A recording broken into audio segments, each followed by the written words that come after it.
Hoy hay un evento, ¿no? Acá en el municipio. Hoy están en temas de cumpleaños del colegio universitario. O sea, por eso Sí, que sí, mucho está. es de pronto varias de las... No, pero no. Imagínate que a las 7 es la quema de polvo. En ese Ah, momento, ok. si ¿Será que sale, hay polvo, se supone, ¿no? no tengo idea yo? ¿Tú eres de acá, Diana del Socorro? Sí, sí, señor, incluso soy egresada del CUS, pero ay, no sale, o sea, fui hoy a hacer la primera práctica con el doctor y Valentina. Estuvimos en la droguería. Chévere, sí, él me mostró. ¿Cómo les fue con eso? Bien, súper chévere. A mí me encanta el tema de atender personas. O sea, Me gustó mucho, sí. aprender muchísimo, muchísimo, pues. Primero la ubicación de todo ahí como él según la tiene y ya después ya pues para qué sirve cada cosa. A él lo buscan mucho porque como él es médico, o sea, asesora mucho a la gente y todo. Sí, es bueno. Bueno, ya llegó mi Cari, Mayerly, Sí. al menos unos poquitos, si no, no valía la pena hacer la clase con uno solo, no. No, pero queda grabado. No pasa nada, queda grabado. Y la tarea ellos saben que siempre mirar haces. Pues de aquí el Socorro, sí. ¿Quién podrá? De pronto Yasmín tendrá hijos en el curso. O no sé qué más. Sí.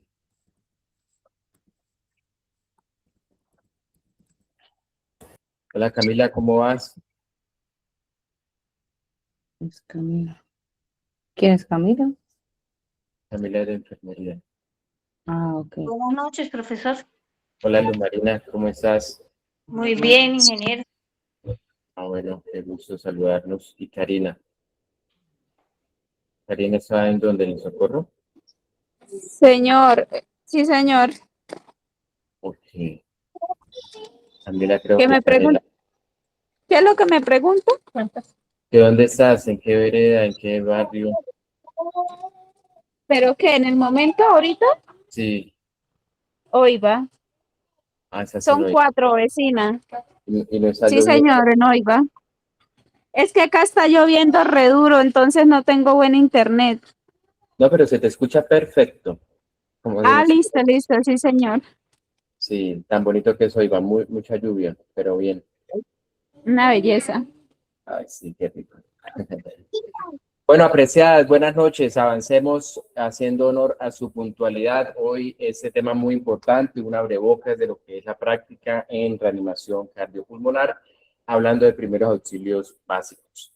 Es importante entender el contexto de cómo se hace y por qué se llega a tomar una decisión de hacer una reanimación cardiopulmonar. Entonces, vamos a iniciar con uno de los conceptos más importantes en la atención de emergencias, que es la cadena de supervivencia. Y esa cadena de supervivencias es una secuencia, ¿no?, de acciones que cuando se realizan de una manera, digamos, correcta, ¿cierto?, oportuna, esa palabra creo que es esencial, ¿cierto?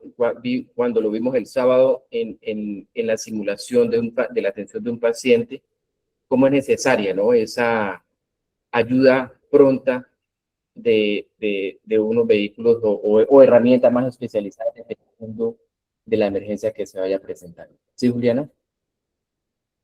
Jonathan, es que no se está viendo como la diapositiva, o sea, o a mí me sale súper chiquita, entonces no veo así como de pronto para tener los conceptos, o bueno, la imagen que se estaba proyectando se ve muy pequeñita. Ok. ¿Y cómo? No está como normalmente que usted la pone y se ve la pantalla y como... Es un PDF, Ah, es diapositiva de PDF, es diapositiva de PDF, entonces es vertical, la orientación es vertical. ¿Estás en el celular? no, señor, desde el portátil. Ok. No sé si compañera le pasa lo mismo, lo van pequeño. Los conceptos son, sí, la muy, muy pequeñita, muy chiquita. Pues yo sí, pero igual ya lo abrí aquí, a ver. De pronto, Pues, ¿usted nos puede pasar la diapositiva? sí, sí, por supuesto, sí. Gracias. Se las cargo ahí también. La-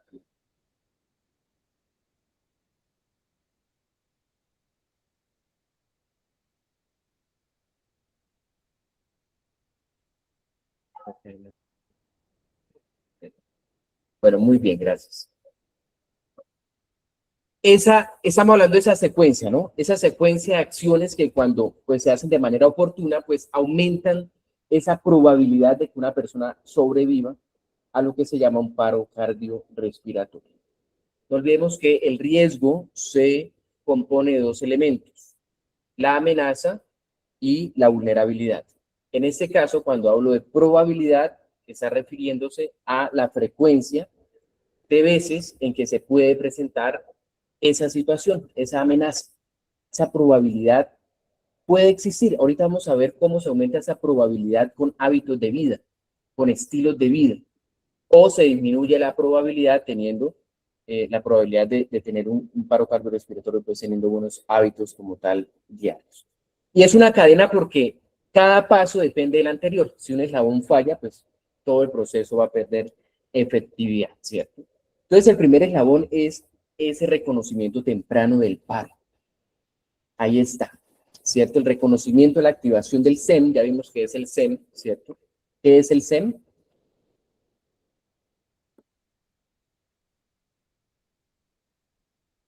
Es el servicio de emergencias médicas. El servicio de emergencias médicas, exactamente.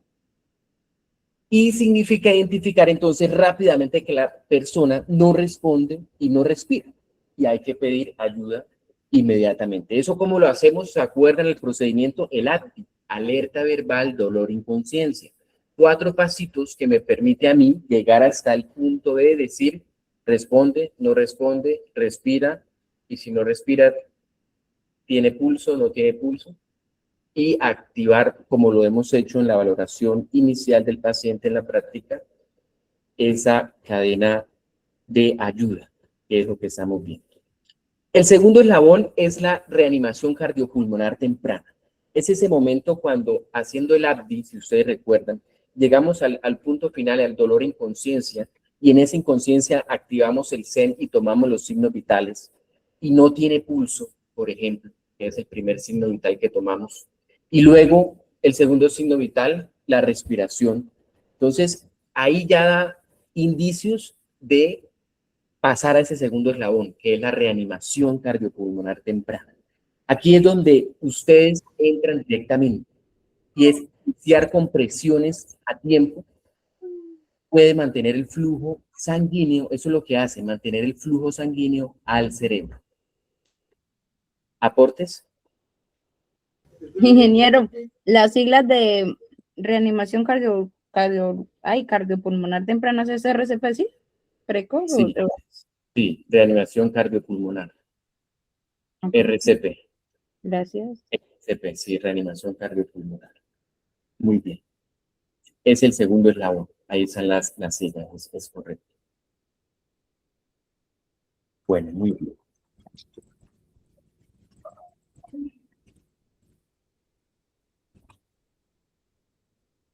Porque sí es importante. ¿Qué más se tiene? Elementos. Tercer eslabón, lo que se llama la desfibrilación temprana. En muchos casos el corazón necesita es una descarga eléctrica para volver a latir. ¿Por qué? Porque hay dos tipos de paro. Uno por impacto y otro tipo de paro que es por el tema de cansancio como tal del órgano. Y ese cansancio amerita una descarga eléctrica. ¿Sí? Otra cosa es que haya tenido una caída y del golpe, pues tenga un paro cardíaco. Y otra, el corazón necesita esa descarga eléctrica para volver a activar el músculo, que no se activa solamente con la compresión. Entonces, ese tercer eslabón es esa desfibrilación temprana. Y el cuarto eslabón es la atención avanzada, que ya incluye la intervención de personal médico y esperamos ya estar en un centro hospitalario o de camino a él en el vehículo ambulancia. El quinto eslabón, pues ya es el cuidado postparo, que busca ya la recuperación del paciente. Eso ya es hospitalario, también lo conocemos, también ustedes van a ser parte de eso, muy seguramente pueden tener algún tipo de paciente que haya tenido una situación de paro cardíaco y esté en postparo y ustedes le hagan una atención a esas personas. Entonces, pensemos en la práctica. No sé, si una persona colapsa en una vía, en una calle, como es normal que ustedes están viendo en el municipio, y en todas las conglomeraciones humanas, eso es algo que ha pasado por siglos. Que se muera la gente en la calle, ¿cierto? En el espacio público. Que haya una situación de emergencia en el espacio público y tenga que ser atendido. Entonces, una persona colapsa en la calle, en la farmacia, ¿cierto? ¿Y qué pasa? Si nadie reconoce el paro, pues no se activa el sistema. Y si no se activa, no hay ambulancia, no hay RCP y el cerebro empieza a morir. Ese es el problema. La falta, piensen en eso, la falta de oxígeno al cerebro. Eso es algo muy importante que debemos pensarlo para tomar acción inmediata, porque ahí sí cada segundo cuenta. Y es que le llegue ese oxígeno. ¿Cómo activamos ese oxígeno? Haciendo las compresiones. Eso mueve todo ese sistema circulatorio y hace que se mueva la sangre y alcance a llegar al cerebro. Y también el uso de la máscara para poder dar insuflaciones y no solamente las compresiones, que son bastantes compresiones. Cada eslabón que ustedes cumplen, ¿qué hacen? Ingeniero, qué pena. Sí. Disculpe, ingeniero, ¿cuántas compresiones se le hacen a una persona normalmente? Porque yo he visto, pues, en películas y todo eso, que, bueno, le hacen cierta cantidad de veces y luego viene otra persona. O sea, ¿hasta cuánto uno debe parar o cuánto es el límite? O sea, ¿o es hasta que la persona reaccione? Tengo esa duda, por favor. Sí. Ahí la técnica ha ido cambiando, ¿no? Por ejemplo, a partir del COVID, todo el tema de ventilación cambió. Eso hizo, pues, modificar los estándares, hacer otras investigaciones, determinar qué tan efectivas eran las compresiones, y entonces se llegó a la recomendación de hacer 120 compresiones, que es el tiempo que puede hacer el ciclo, ¿sí? Después de ese tiempo, pues, se toma pulso, respiración, y se determina si se continúa o no se continúa. Ahorita vamos a ver eso, si se continúa o no se continúa. Antes, ¿cómo era? Antes era 30 compresiones y 2 ventilaciones de rescate. Antes era así. Y aún sigue siendo así, si lo hacemos con un dispositivo que dé ventilación y no boca a boca. A eso es a lo que voy. O sea, el boca a boca se suprimió. Pero si contamos con el dispositivo, podemos hacer ventilaciones, y son 2 ventilaciones. 30 compresiones por 2 ventilaciones de rescate. Muy bien. Y entonces, Ingeniero, Sí. perdón, una pregunta. Por ejemplo, si se demora la ambulancia y el paciente no ha reaccionado, uno no tiene que seguir ejerciéndole las compresiones para que el paciente no le falle el corazón. Sí, ahorita lo vamos a ver cuáles son las condiciones para hacerlo y para también dejarlo de hacer. Aquí es Oigan, importante, primero, en la primera diapositiva vimos eso, ¿no? Cada eslabón que ustedes cumplen aumenta la posibilidad de vida. Ahora vamos a entrar un poco más en detalle, lo que tú dices, Luz María.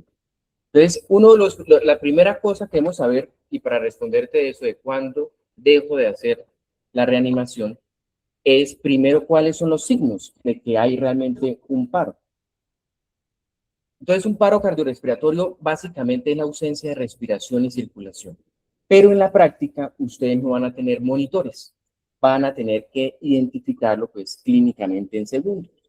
Y los signos principales son esos 3 que estamos viendo. Primero, la inconsciencia. Y es cuando el paciente no responde al llamado ni al estímulo de dolor. Recuerden, ese estímulo de dolor es fuerte, hay que hacerlo fuerte a un paciente inconsciente. En el ABDI, ¿no? Alerta verbal, dolor, ese dolor es la compresión acá del trapecio. Entonces ahí está esa inconsciencia, usted hace el llamado, el paciente no responde al llamado ni al estímulo. El segundo, que es la ausencia de respiración normal. Pueden haber jadeos o respiración agónica, pero eso pues es una respiración, ¿sí? Eso es una respiración.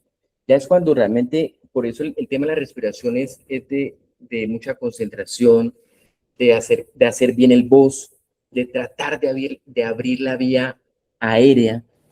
Por eso les decía el sábado el tema de ubicar el pulgar, el uno, dedo uno pulgar en el mentón y el otro en el maxilar, para estimular y mover la mandíbula de tal manera que se abra y usted puede hacer el voz, que es acercarse a sentir si respira o no respira el paciente. Y tercero, que es el determinante, la ausencia de pulso. En la práctica, especialmente en primeros auxilios, si una persona no responde y no respira, pues se asume un paro y se reinicia RCP. Pero se debe verificar el pulso. De hecho, nosotros en el protocolo que tenemos lo verificamos primero, ¿no?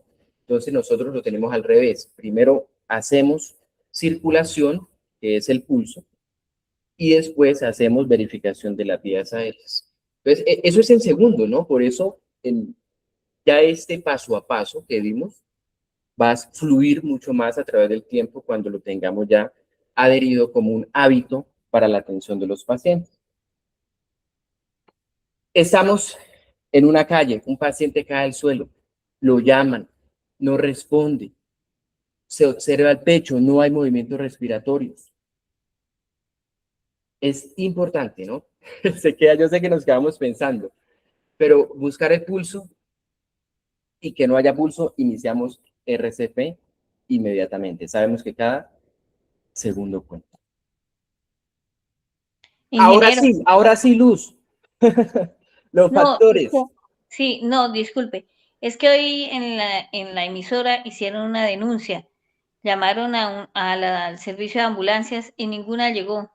Eso fue como en Simacota, tal vez, en algún sitio. Llamaron y les tocó como que traer al paciente en un taxi. Sí, eso es un derecho, por lo tanto, pues es el Estado el que debe garantizar ese servicio. Y las entidades hospitalarias, pero principalmente el Estado, o sea, la alcaldía. Bueno, factores de riesgo, que es factores de riesgo ante un evento cardiovascular. Entonces, para entender por qué ocurre un paro, debemos entender pues, los factores de riesgo. Muchos paros cardiorrespiratorios tienen origen pues, cardiovascular. Los principales factores, sabemos, hipertensión arterial, por eso sufrir de la tensión no es bueno, obviamente, hipertensión arterial, una tensión alta. El tema de la diabetes, también el tema del azúcar, la obesidad, el sedentarismo, el tabaquismo son factores que están relacionados a eventos cardiovasculares, accidentes cerebrovasculares. También antecedentes cardíacos, ¿no? Que mi mamá sufría, que mi papá murió de eso. Hay que ver eso, la historia. Eso es importante. Ese análisis histórico. Miren eso ustedes en su familia, en nuestra vida cotidiana. ¿De qué fallecieron sus abuelos? Si ya fallecieron sus bisabuelos, ¿cierto? O padres, Puede repetirse en esos factores, ¿no? Y hay otros factores agudos, ¿cierto? Los agudos que son el infarto, las arritmias, el consumo de sustancias, el alcoholismo, que hacen que se intoxique la persona y pues tenga un paro cardíaco. Importante, no sé, un caso práctico, pienso en un paciente de pronto hipertenso, que recurre mucho a la dispensación de medicamentos muchas veces porque tiene una fórmula antigua y necesita y sigue tomando el medicamento, o sin fórmula, que es lo que pasa en nuestro país.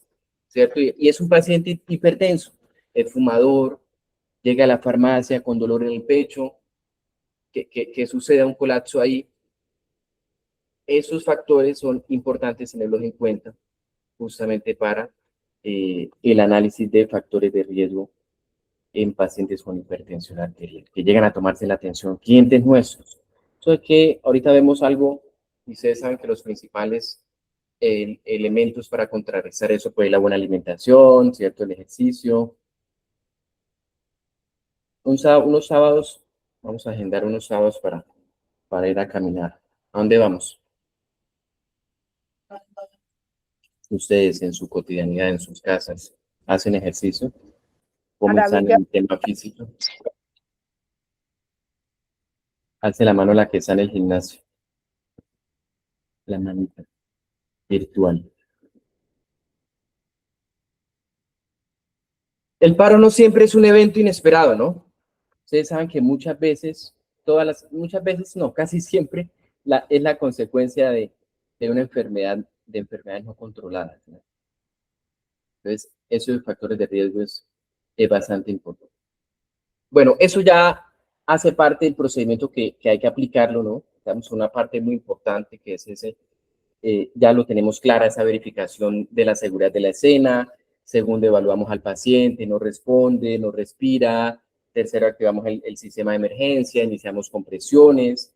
Las compresiones se hacen en el centro del pecho. La profundidad es de aproximadamente 5 a 6 centímetros, o sea, es bastante lo que debe hacerse esa compresión.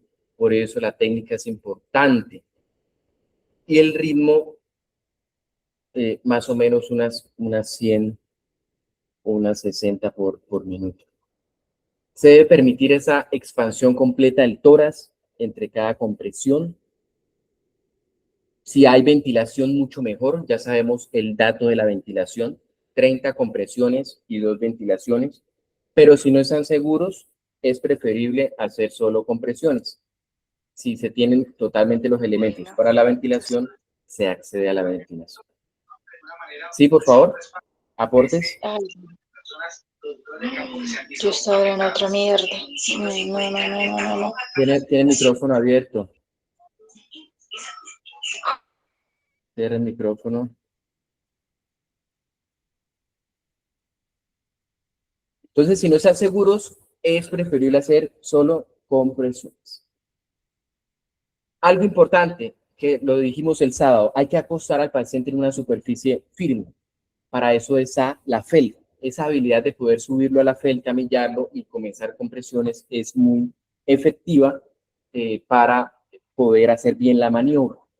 Y alguien va llamando a emergencias. No se detienen hasta que llegue la ayuda o el paciente recupere los signos vitales, pero si ya por cansancio físico no se puede hacer, pues no se puede hacer. Esa es una de las causas por las cuales usted deja de hacer RCP, que es que si hay un cansancio generalizado, o sea, total, solo está usted o otra persona y ya llevan un rato y están muy agotados, pues obviamente dejan de hacer RCP. Pero la idea es no detenerse hasta que llegue la ayuda o el paciente recupere los signos vitales. Uno puede obviamente entrega al paciente, ¿no? Uno hace RCP, digamos, en la calle, llega a la ambulancia y entrega el paciente. Usted no necesariamente tiene que subirse a la ambulancia porque hace un empalme con el auxiliar que venga en la ambulancia, o si quiere ir en la ambulancia, pues también es un primer respondiente y ya. Pero ahí no habría abandono porque usted lo entrega a una autoridad superior, en este caso la ambulancia, y esa es una buena, de pronto, aclaración que puede surgir sobre los derechos del paciente. Si hay un abandono cuando usted lo entrega a la ambulancia y no se sube. No, porque usted entrega al paciente, hace un empalme y ya lo entrega a una autoridad superior y ella asume el mando, que es la ambulancia con el auxiliar, el conductor, y ya llevan al paciente y hacen la atención prehospitalaria en el traslado. ¿Aportes? ¿Inquietudes? Ingeniero, es que le iba a preguntar precisamente eso. O sea, digamos, si yo me canso de hacer el RCP a una persona que está requiriendo, ¿eso no pone en riesgo la vida de esa persona? Porque me cansé, entonces lo dejé de hacer y... Ya... No, se entiende, es algo entendible del factor también humano. Si es una persona la que está haciendo eso. Diferentes, entonces se entiende, ¿sí? Digamos, no se preocupen por eso, porque hacen hasta, como se dice, hasta donde sus fuerzas físicas les da. ¿Sí? Entonces tampoco se considera pues una negligencia o un abandono. No, pero ingeniero. Y mucho mejor si tenemos este elemento. Ese elemento que vemos en la imagen es el DEA, el desfibrilador externo automático. Y es el dispositivo. Es un equipo que puede salvar vidas. ¿Qué hace él? Analiza el ritmo cardíaco y, si es necesario, administra una descarga eléctrica. Eso es lo que hace. Eso es lo interesante, que él analiza el ritmo. Y si es necesario, pues administra esa descarga eléctrica.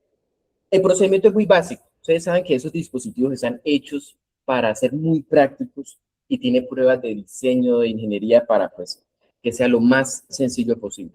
Entonces, encender el equipo, hay que colocar los parches en el pecho desnudo de la persona. Eso hay que hacerlo, quitar la ropa y abrir y poder poner los parches. Y simplemente seguir las disposiciones del dispositivo. Él tiene O sea que audio. esta máquina reemplaza el actuar del auxiliar que esté ahí al frente.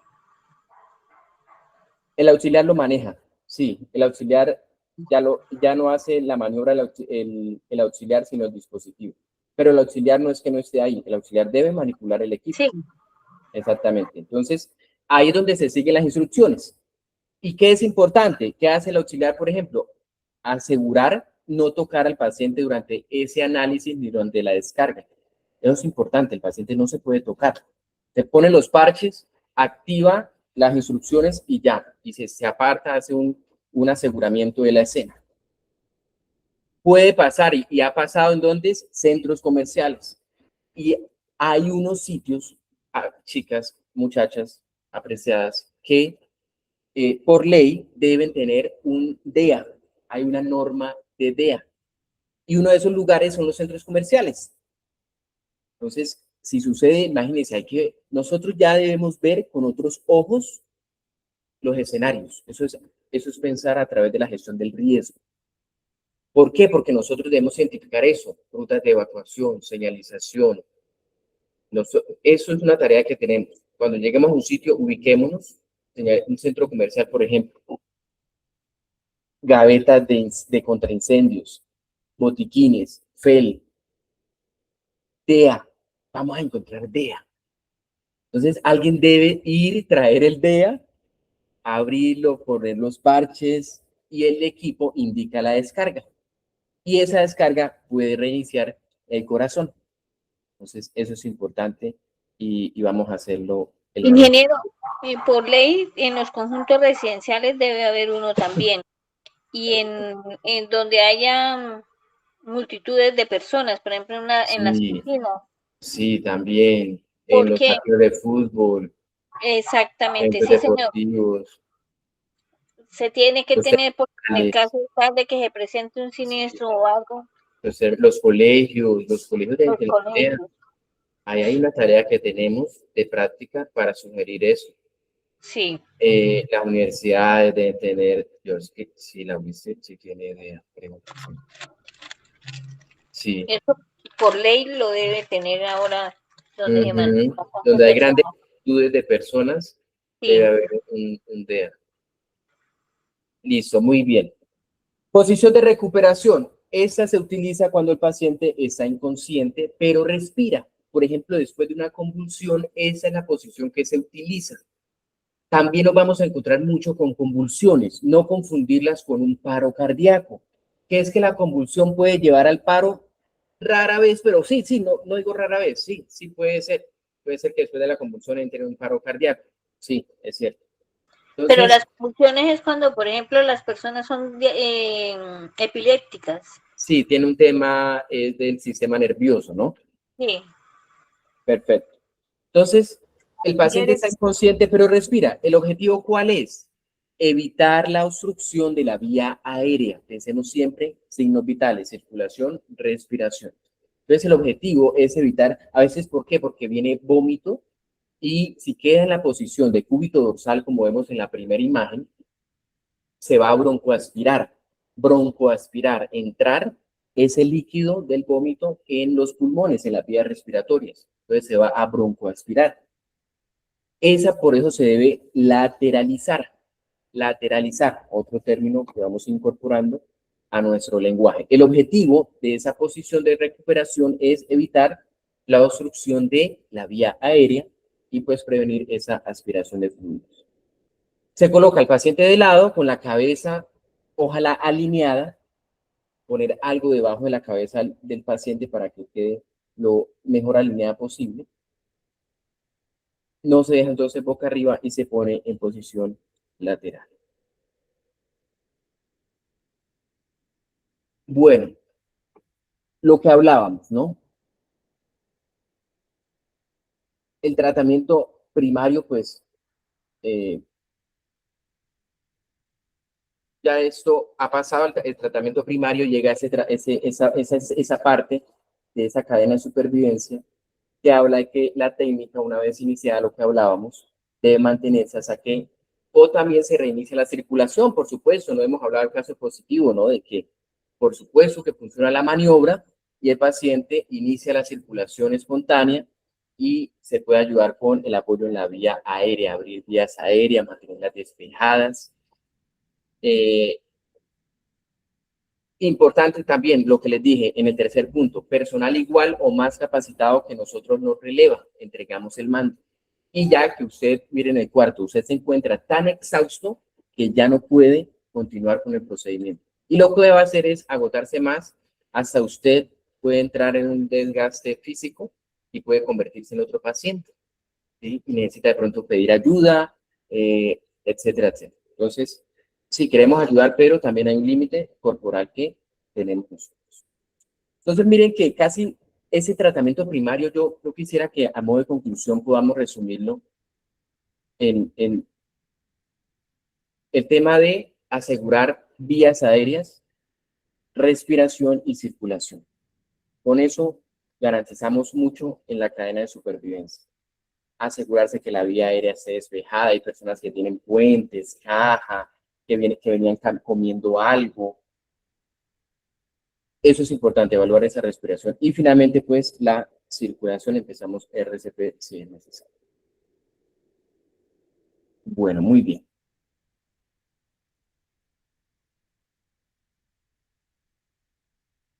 Hoy creo que,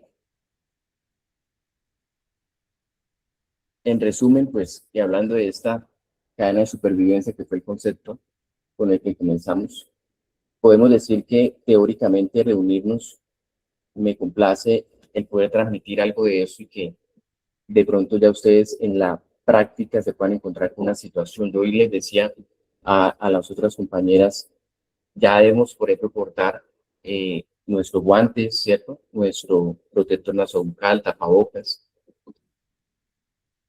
para poder, en dado caso, pues, hacer unas maniobras de primeros auxilios. Un paro cardiorrespiratorio no avisa, no da tiempo, no espera, ¿sí? Y creo que en ese momento, pues, la diferencia no la hace el hospital, es la persona que está ahí. Y esa persona podemos ser nosotros. Recuerden siempre reconocer, actuar y no lo duden. Cuando uno tiene, a mí me pasó, usted dirá, uy, pero es que ¿cuántos no habrá atendido Jonathan? Sí, ha atendido. Y yo pensaba que no iba a pasar, pero en un momento pasó por mí la ambulancia, me subí, llegamos a una escena y tocaba hacer la maniobra, ¿sí? Entonces, pues, chévere poder pasar de la teoría a la práctica. Y ustedes saben que yo soy teórico académico y es muy bonito eso. Y hablarlo acá, y sé que lo van a vivir, va a ser muy gratificante también para ustedes. Y es un proceso, por supuesto que sí, es un proceso que se va madurando con la experiencia. Ingeniero, ¿sí Señor. vio cómo tocó rescatar a los heridos del avión ayer? Dios, qué bueno. Uy, no, ¿cómo les parece eso? Tocó en moto. ¿Cómo ¿Sí la ve? viste? Sí. No, a uno le toca acudir a lo que tiene a la mano. Uno no puede Sí, ponerse que a total. esperar a que llegue ambulancia o algo, no, le tocó. Claro, No, la ahí situación lo amerita. hay la emergencia, ¿no? Claro. Es el núcleo, eso se llama el punto caliente, cuando está en pleno la emergencia sucediendo. Eso es muy verdad. Hay combustible, mira el aseguramiento de la escena, ¿no? Eso es muy difícil. Esa gente es una berraca la que se metió a ayudar a salvarlos. Muchas bendiciones para esa gente. Uf, Fue muy, o sea, sí, la voluntad, el querer ayudar claro. al amigo, Pobrecitos soldaditos, padre. Uf, sí. sí, qué feo. Sí, Esa señora Luz solidaridad Marina, tan grande con todos muchas ellos. gracias por su humilde opinión.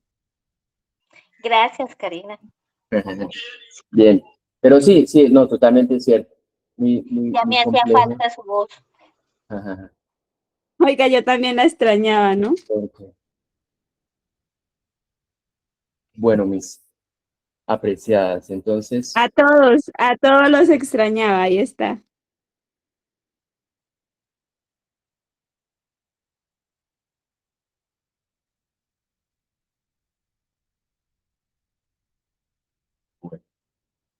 Apreciadas, nos vemos entonces el sábado. Porten sus elementos de protección personal y que tengan una muy feliz noche. Ingeniero, muchísimas gracias Muchas gracias. por su conocimiento, por sus clases. No, con gusto. Gracias a ustedes por alimentar también el proceso a través de usted. Ingeniero, muchas gracias, Dios lo bendiga. Muy agradecida por esa linda estudio que tuvimos.